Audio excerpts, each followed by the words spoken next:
Ciao everybody, welcome back to the Bianconeri Zone. Today I am doing a daily news show. My name is Julian Giannotti, of course, one of the three hosts here at the Bianconeri Zone channel. And during yesterday's live, Alejandro and I were speaking, and as we were doing our live and with the chat going on, people were saying check Twitter for some transfer news. So Ale goes and he checks, and he comes across Romeo Agresti tweet saying Bruno Guimaraes, the center midfielder from Lyon and the Brazilian, apparently we are really interested in him. So immediate thoughts, excellent, good for us. That's a good name to be linked with, and he's exactly what we need. A younger center midfielder profile, very good on the ball, can play box to box if we need him. Not so much as a holding midfielder, but whatever. So it's a good name to start with. And then he laid out some figures. It was 45 million euros. Makes sense. Good player. And it would be a loan just for January, whatever, if it was to happen today or in this market. So we looked at each other and said, yeah, it's good. Good news. And then we thought, it seems like an Aurelien Tchouameni rumor where Agresti throws out a name and that we're linked and we like him a lot, and it's too much money and probably nothing's going to happen unless there's departures or unless we get Champions League and we get some more money, yada yada yada, so on and so forth. And then after the Guimaraes little link, like 10 minutes later, we get linked to from Gianluca Scamacca, another very prominent source in football and calcio media, and he goes on to say we are linked with Sardar Azmoun, the striker from Zenit, and we'll pull it up here now. I'm skeptical about this one, but not the move itself. It might happen because of his contract situation, whatnot, yada yada. We'll get into it, but I think he is not what we need in this current time. So here's the report from Gianluca Scamacca of Sky Italia. Juventus don't want to replace Chiesa. I think that's pretty obvious. Allegri prefers a striker. First concrete contacts today for Sardar Azmoun from Zenit St. Petersburg. The player is a free agent in the summer, so he could be a low-cost option. So his contract does end in June 2022. So, okay, makes sense. Going to be low, cheap option. And then throughout this evening, we've seen some numbers being thrown out for 20 million euros. That's what they asked Lyon to pay, after Lyon offered like about 3 million. And 20 million is too much. That's too much. There's no chance I would pay it. I don't think we don't have the money to do that right now anyway, so I don't have to worry about that. In terms of his wage, he currently earns around 2.2 million euros a year.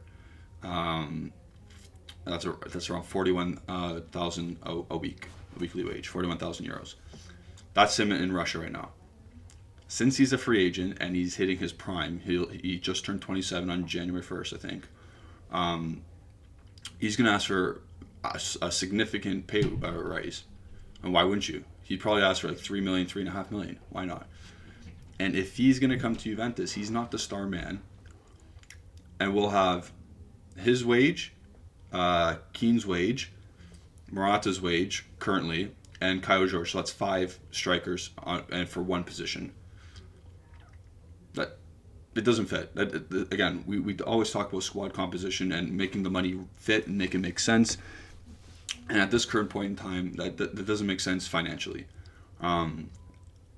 Even if he does come cheap, like even if he could come at like 7 million euros, we as a transfer offer, the ensuing contract it's going to be on the books, and is he going to make a big enough impact to justify that wage? I'm going to say no, only because he is 27 and he is coming off. He's coming from the Russian Premier League, and this current Juve fully dominated the first place team Zenit, which he plays for, and he was anonymous during that match. I don't know. This is what I mean. Yes, you can dominate in Russia, and you can score your goals against Lokomotiv Moscow. You can score your goals against Rubin Kazan and all those teams.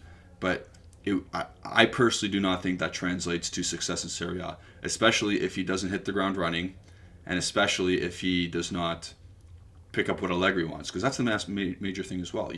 If he can't play under the coaching style of Allegri, he's not going to succeed, and that's going to be a waste of more money, and it's a panic buy.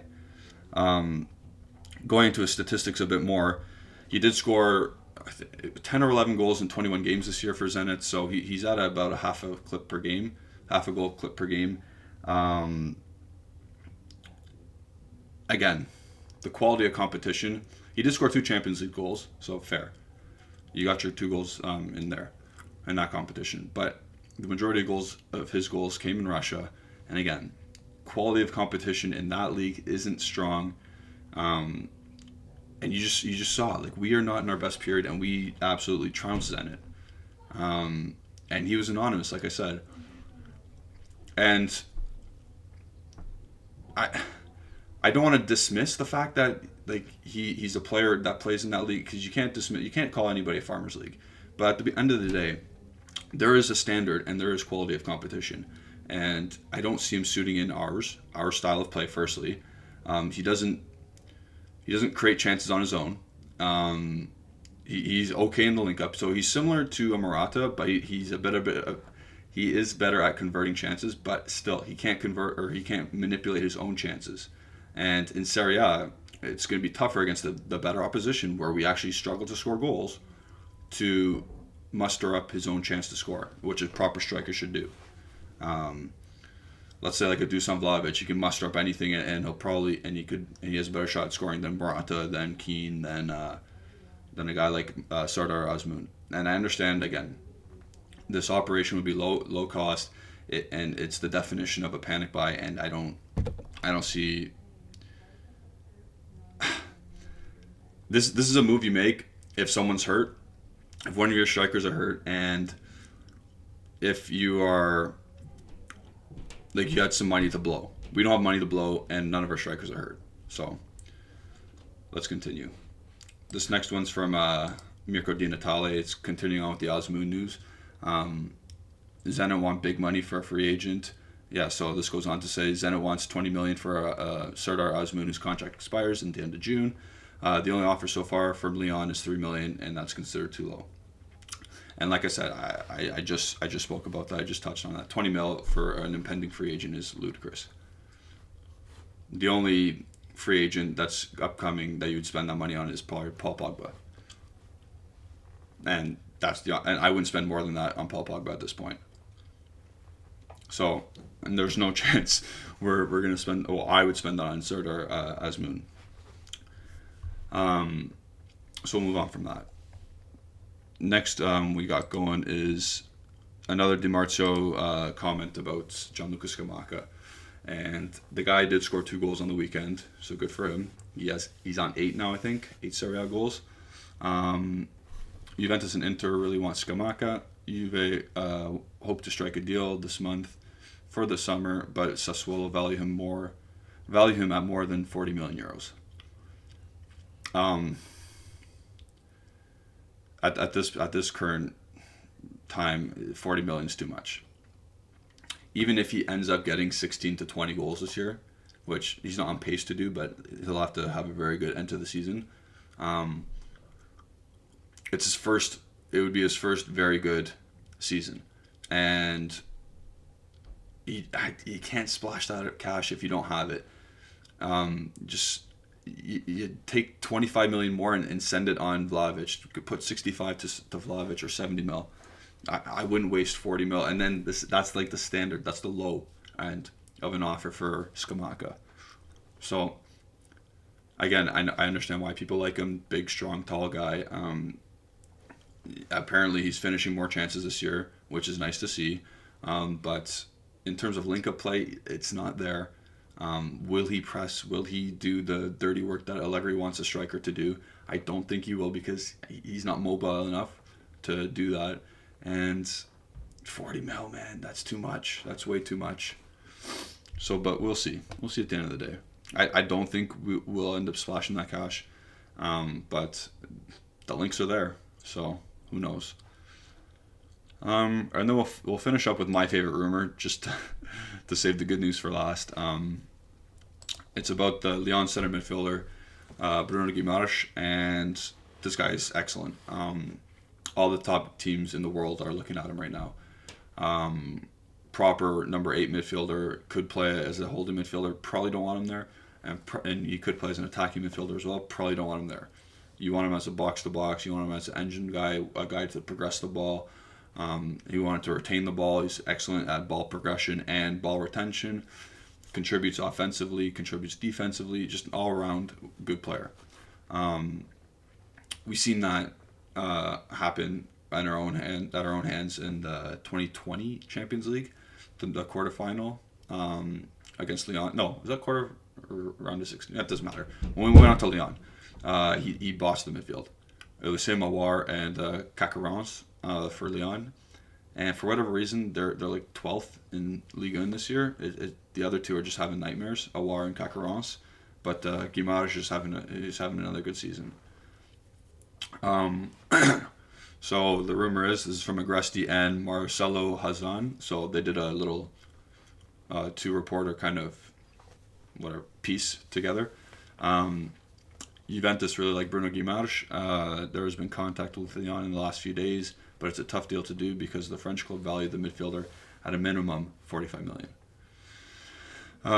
So even right there, if the big heavy hitters are involved, you know that there's going to be a bidding war, maybe. If PSG's involved, you know they could outbid us quite easily. And Guimaraes would have the allure of Neymar and Marquinhos. For us, it's probably more playing time, better quality of play in terms of more playing time. And, I don't know, Alexandro, Arthur, Danilo, it's not the same. So the allure for PSG is probably more there, and if it became a bidding war, PSG's got us in that regard. But a great player to be linked with. It fits the profile. Like I said, he does everything in midfield, moves the ball quick, can hold and retain the ball if you need him to. Something we sorely lack and we do not currently possess at the club. Juventus have made a loan proposal to sign Bruno Guimaraes from Lyon. Lyon want a loan with an obligation to buy 45 mil out of Juve's reality, but the valuation is negotiable. I think, like I said, if other big hitters come into play here, it's not negotiable. Then that means that other teams will outbid us quite easily. But again, very good player to be linked with. I'm very happy with that, and I hope something can get done. So with that, that's my first ever daily news show. It's funny because we basically did this in the live show, but just to gather all my thoughts all in one go here in a condensed little video. I think it's better for people to watch because I can go in advanced stats all day and I can go into eye test all day, but you want to call a little bit of a combination of both. And the eye test and the advanced stats say yes all day, Bruno Guimaraes, and eye test says no to Azmoun, but the counting stats say yes to Azmoun, so that could be misleading. You also have to take into play where they play and the competition that they play against. And the Russian Premier League it's an easier league to play in than it would Serie A would be. And someone mentioned to me that Sardar Azmoun could easily score 20 goals in Serie A in a season, and you just shake your head because I won't believe it until I see it. And he's 27 years old now, and all of a sudden all this interest is in him because he's a free agent. There's a reason why he never left earlier. So left the Russian Premier League earlier. So we'll see. Don't forget to tune into our live later today. It's with Alejandro and I and a guest. So stay tuned for that. Click the bell icon to stay notified with all of our latest videos, like Sardar Azmoun. And Follow the Bianconeri Zone on Twitter and Instagram at Bianconeri Zone, because it's silly season. It's the transfer winter market, and everything's popping off. Always at 5:30, it seems. So tune into our lives, and we'll give you right updates right then and there. Follow myself at Gennady151. It's on the screen there. Follow Justin Soforo at Justin Soforo. Follow Alejandro Fonsello at AlejandroBZ. And like the video and subscribe to the channel. We're almost at 2,000, so let's get there. Thanks, guys. Ciao.